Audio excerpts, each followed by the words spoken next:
generally, depending on the size of the multifamily that you have, the fundamentals are the same. But instead of, you reaching out, if you have a list of owners that own single family or absentee list of single family investors, you could send them a postcard. That may be fine. Yeah, so 5 to 50 unit, I would use, direct mail. I would not do postcards. I mean, again, if you can, segment it to 5 to 10 units, that's different. Versus 10 to 50 units might be a little bit, I would say a little slightly more sophisticated investors.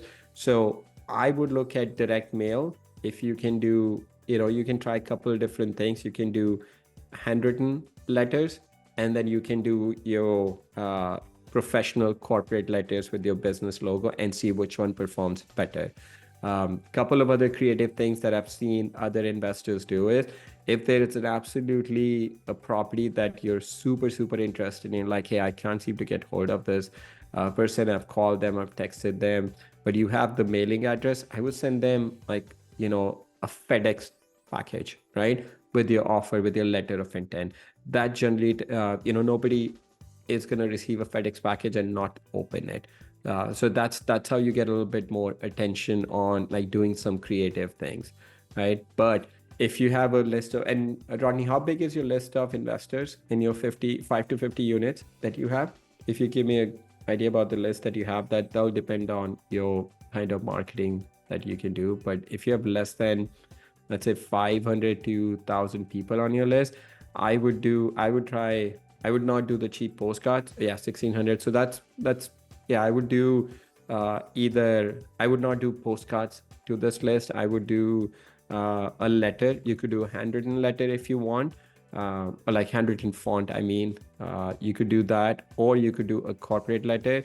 But if there's like couple of properties like, man, these are absolutely my dream properties, I would love to talk to the sellers about this, then send them like a FedEx or UPS or like USPS, priority email. Like that is 100% gonna get open. Yeah, so if you're not sure, I would start out with business letter, put your logo, make it like nice, professional. And then if you have a, I know you have a website, so guide them back to the website if you want to do that.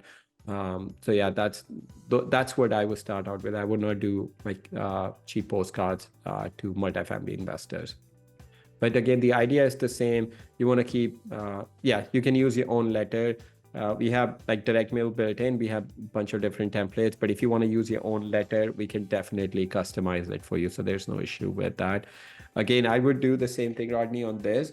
Yeah, I would make sure you track your KPIs on, if you want to do it by different letters that you have, you could do that. But if they're all business letters, but if you can, segment your list of 1,600 into a couple of different groups, depending on whatever, data that you have, it could be, whether these properties are owned in an LLC or whether they're owned by individual, whether they're owned by husband and wife, then you could like, use different tracking number.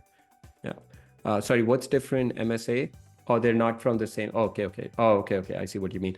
Yeah, I mean, if they're from the different area, then you immediately know, like, you don't have to use different tracking. Yeah, I mean, I guess you would want to use a local area code number, but within, let's just say for this example, you have 800 people from Chicago, 800 from New York.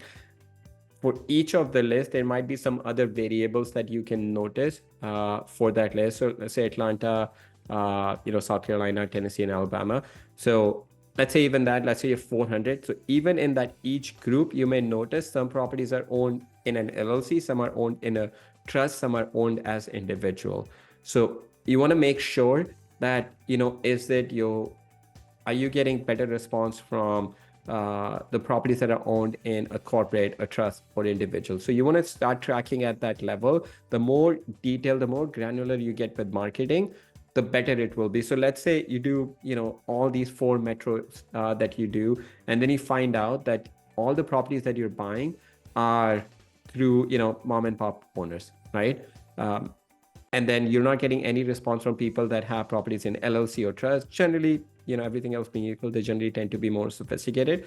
So now you may be able to, next time when you're marketing to them, instead of 1,600, you might only have 1,000 people that you're going after. And then even within that mom and pop owners, if you can figure out what their age is, how long did they own the property for, and just get some other variables on these owners so that you can get really deep and focus with what marketing channel, not just what marketing channel, but what specific, that variable is in your marketing list that's really performing well.